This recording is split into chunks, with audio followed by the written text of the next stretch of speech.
Bienvenidos. Hoy nos sumergimos en el pensamiento de Filolao de Crotona. Una figura clave del pitagorismo, sí, allá por el siglo V a.C. Y un poco enigmática, ¿verdad? Un tipo que se atrevió a poner por escrito doctrinas que eran secretas. Y a imaginar un cosmos radicalmente distinto. Sí. Para esta exploración nos basamos en lo que tenemos. Fragmentos de su obra sobre la naturaleza. Testimonios posteriores, claro.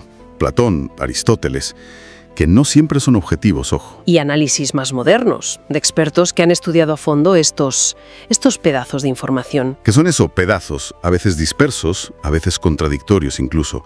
El puzzle tiene huecos. Totalmente. Pero nuestro objetivo es intentar entender sus ideas centrales. Esa visión del número como la esencia de todo. Su modelo del universo, con ese fuego central tan sorprendente, y los principios del límite e ilimitado. Queremos ver por qué. ¿Por qué nos sigue interpelando hoy? Pues vamos a ello. Primero, situémoslo un poco. Filolao. Hablamos del siglo V, quizá principios del IV antes de Cristo. Sí, más o menos entre el 470 y el 380 a.C. y en la Magna Grecia, el sur de Italia. Crotona, Tarento, por ahí andaría. Un miembro importante de la escuela pitagórica. Claro, y ese contexto es fundamental. La escuela pitagórica no era solo filosofía pura y dura. Era más bien... ¿Un modo de vida? Exacto. Tenía componentes religiosos, políticos, científicos. Buscaban la armonía, las matemáticas eran clave, mucha disciplina. Y mucho secretismo, al principio. Muchísimo. Las fuentes dicen que Filolao fue discípulo de Pitágoras o quizá de Aresas. Aunque estas genealogías antiguas a veces son complicadas de verificar. Y aquí viene lo interesante, lo que le diferencia, ¿no? Parece que fue el primero, o de los primerísimos pitagóricos. En escribir y publicar las doctrinas, en su libro sobre la naturaleza. Perifíseos, sí, rompiendo con esa tradición oral y secreta. Un paso enorme. Hay una anécdota famosa, ¿no? Que si Platón pagó una fortuna por el libro... Sí, esa siempre sale. Probablemente sea leyenda. Los historiadores la toman con muchas pinzas. Ya, pero como indicativo. Como indicativo de la importancia que tuvo, sí. Quizá porque revelaba cosas que no se contaban abiertamente. Tiene sentido. Y otro momento clave fue su exilio. Por las revueltas antipitagóricas en Italia, parece que tuvo que irse a Tebas. A la Grecia continental. Eso es. Y allí enseñó. Tuvo alumnos como Simias y Cebes. Los del Fedón de Platón. Esos mismos, dialogando con Sócrates. Así que Filolao fue como un puente. Sus ideas llegaron a Grecia y conectaron con el círculo de Sócrates y Platón. Vale, entremos ya en el meollo de su filosofía. Los dos principios básicos, peras y apeiron. ¿Cómo va eso? Pues esa es la base de todo su sistema, digamos. Peras, que se traduce como límite.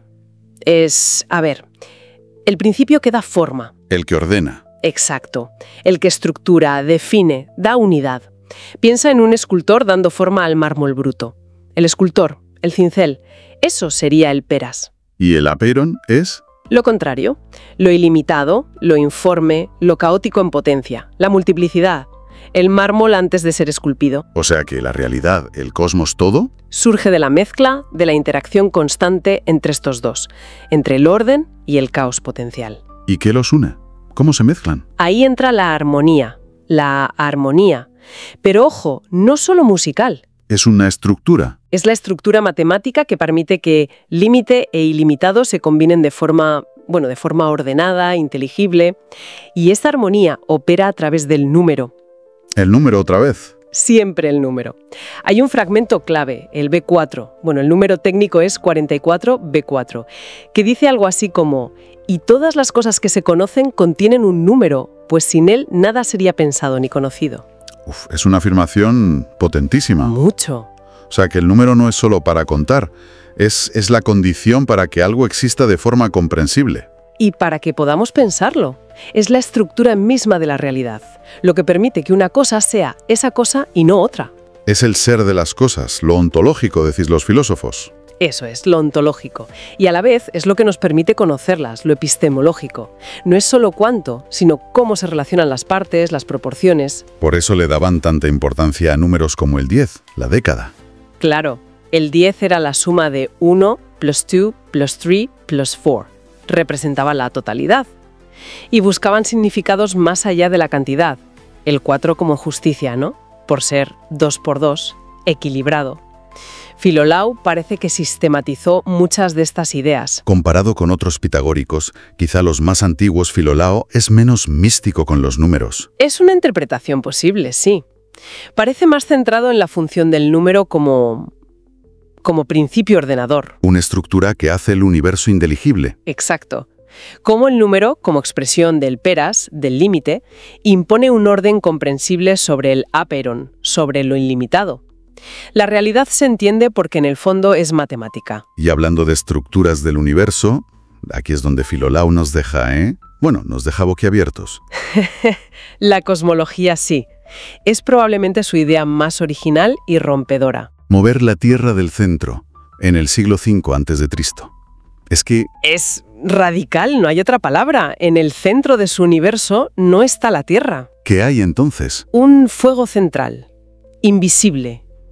Lo llama Hestia, como la diosa del hogar, el corazón del universo. ¿Y por qué fuego? Porque para él era el elemento más puro, el más noble, el único digno de estar en el centro, en el lugar de honor.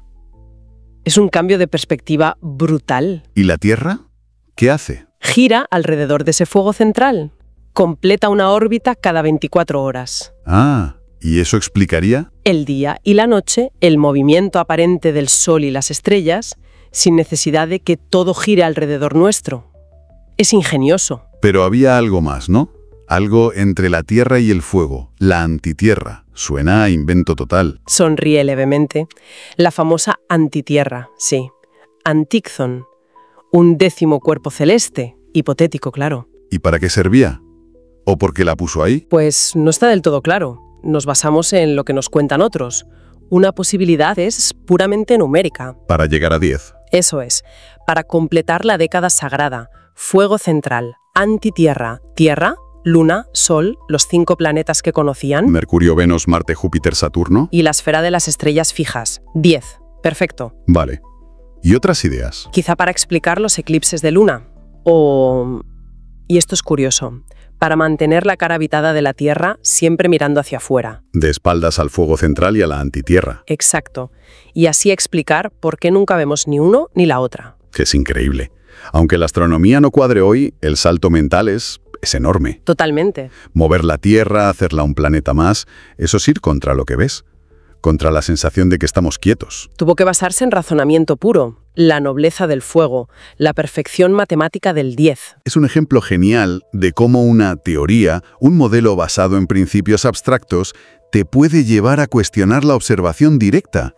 Sin duda. Ahora, hay que matizar, ¿eh? No es Copérnico. No es heliocentrismo moderno. El Sol, para Filolao, también daba vueltas alrededor del fuego central. Ah, vale. Y como nos ha llegado por fragmentos y críticas, sobre todo de Aristóteles, que no estaba nada de acuerdo, pues hay debate. ¿Era ciencia o símbolo? ¿Era una hipótesis astronómica literal o más bien un modelo simbólico, una representación matemática del cosmos ideal? No lo sabemos seguro, pero el paso de descentrar la Tierra, eso ya es revolucionario de por sí. Y esta idea de armonía, de estructura matemática, no se quedó solo en el cielo, ¿verdad? La aplicó al alma humana. Efectivamente. Otra idea potente.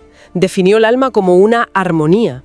Una armonía. No como una cosa separada del cuerpo. No exactamente. Más bien como el resultado de la mezcla correcta, proporcionada, de los contrarios del cuerpo. Caliente, frío, húmedo, seco. Esas cualidades. Piensa en la salud. Es una armonía del cuerpo, ¿no? Cuando todo está en equilibrio. O piensa en una lira bien afinada. La música surge de la tensión justa de las cuerdas. Pues algo así. El alma, la vida, surgiría de la afinación correcta de los componentes corporales. Pero entonces, esto me genera una duda. Si el alma es la armonía del cuerpo... ¿Qué pasa cuando el cuerpo muere? Claro, no desaparece esa armonía. Y la inmortalidad... la reencarnación pitagórica. Es una tensión muy interesante en su pensamiento, sí, y las fuentes no nos aclaran cómo lo resolvía él. O sea que por un lado, la define de forma que parece mortal. ¿Ligada al cuerpo? Sí. Pero por otro, él mantenía la creencia pitagórica en la inmortalidad y la transmigración, la metempsicosis. Quizá entendía armonía de una forma más... abstracta, esencial, podría ser. Una estructura que de algún modo persistiera. No lo sabemos. Complicado. Incluso hay un fragmento, el B13, aunque se duda si es suyo de verdad, que parece situar partes del alma en partes del cuerpo. ¿Cómo? El intelecto en la cabeza, la vida y la sensación en el corazón, lo vegetativo en el ombligo, la generación en los genitales, como si hasta el cuerpo vivo estuviera organizado armónicamente. Fascinante. Vale, recapitulemos un segundo, antes de ver por qué nos importa hoy. Tenemos a Filolao. Escribe lo secreto, ve la realidad como límite y lo ilimitado unidos por armonía y número, imagina un cosmos con fuero central y tierra móvil, y define el alma como armonía corporal. Eso a grandes rasgos, sí. Y ahora la pregunta clave. ¿Y esto a nosotros, hoy, casi 2500 años después, de qué nos sirve? ¿Por qué importa? Pues aquí es donde se ve lo sorprendentemente actual que puede ser. Empecemos por la ciencia. Vale. Esa idea de que todo lo conocido tiene número, ¿no te sueña a la física teórica moderna? ¿A la cosmología? ¿A la teoría de cuerdas? Buscan describir el universo con matemáticas. Exacto. Hay físicos hoy, como Max Tegmark, que llegan a decir que el universo es una estructura matemática. Es una idea con un eco pitagórico clarísimo. Es curioso pensar que este filósofo antiguo nos dio, sin querer, una clave para entender el Big Data. Pues sí que hay un paralelismo. Ese océano de datos brutos, ese hyperón de información, Necesita estructura, necesita orden. necesita el peiras que describía Filolao. Modelos, algoritmos, para poder sacar algo en claro. Para entender algo. Claro. Y con la misma advertencia implícita que ya estaban los pitagóricos. Ojo con confundir el modelo, el peras, con la realidad total, con el apeirón. Interesante. ¿Y más allá de la ciencia y los datos? Piensa en ecología o en teoría de sistemas. La armonía como equilibrio entre límite e ilimitado. Ah, claro. El crecimiento sin fin sería el apeirón desbocado. Y los límites del planeta, las restricciones ecológicas, serían el peras necesario. La sostenibilidad es buscar esa armonía, ese equilibrio justo. Tiene todo el sentido, incluso a nivel personal, ¿no? La salud como armonía cuerpo-mente. Conecta perfectamente con su idea del alma como armonía corporal. Y antes mencionaste el pensamiento crítico, a raíz de su cosmología. Sí, porque aunque su modelo del fuego central estuviera equivocado en los detalles, El acto de proponerlo, fue un acto de valentía intelectual enorme, atreverse a desafiar lo que ves, el dogma de la tierra quieta en el centro, basándose en un razonamiento abstracto. la nobleza del fuego, el número 10. Nos enseña el poder de los modelos para imaginar otras realidades y la importancia de cuestionar lo obvio. Es una lección de, podríamos llamarlo, humildad cosmológica. No somos necesariamente el centro de todo. Ni nuestra perspectiva inmediata es la única. Y si vamos a la filosofía de la mente, esa idea del alma o la conciencia como armonía, como un patrón que emerge de la organización del cuerpo, También tiene ecos hoy. los tiene. Hay teorías actuales, como la teoría de la información integrada de Tononi, que sugieren que la conciencia no es una cosa, sino una propiedad que surge de cómo se organiza la información en sistemas complejos, como el cerebro. No es lo mismo, pero la idea de base. En una cultura que a menudo idolatra lo ilimitado, ¿no? Consumo sin fin, crecimiento sin fin, información sin fin. Exacto. Y la filosofía de Filolao, con esa tensión necesaria entre peras, límite y apeiron, ilimitado, nos recuerda justo lo contrario, La importancia de poner límites. de buscar la proporción, la medida justa. Para alcanzar el equilibrio, la salud, la sabiduría, pasa en la ecología, pero también en cómo gestionamos nuestro tiempo, nuestra salud mental ante la sobrecarga. Necesitamos aplicar el peras. Ha sido un viaje fascinante, la verdad. Hemos visto a Filolao como el pitagórico que escribe, que nos da este marco límite, ilimitado, armonía, número. Su cosmología audaz, aunque no fuera exacta. Y hemos visto cómo esas ideas antiguas conectan con debates muy actuales. Física, ecología, ética. Sí, y siempre queda esa maravilla y ese desafío de reconstruir un pensamiento tan influyente a partir de migajas. Fragmentos, testimonios a veces críticos. Dudas sobre qué es suyo y qué no, cómo entendía él exactamente su cosmología, fue tan influyente en Platón como se dice, dónde acababa la razón matemática y empezaba el misticismo, Son preguntas que quedan abiertas. y que mantienen vivo el interés por Filolao. Nos recuerdan lo difícil que es mirar tan atrás. Y para cerrar, quizá una idea para darle una vuelta. Si Filolao tenía razón, y el número y la armonía son la base de todo, ¿qué nos dice eso sobre la belleza? Interesante. La vemos en la música, en el arte, claro. Pero ¿y si esa búsqueda de patrones, de relaciones numéricas, de armonía, fuera en el fondo una búsqueda de una belleza que está en la estructura misma del universo? Y en cómo organizamos nuestras vidas también. Exacto. Es la matemática, al final, el lenguaje de la belleza cósmica. Ahí lo dejamos. Gracias por acompañarnos en esta inmersión.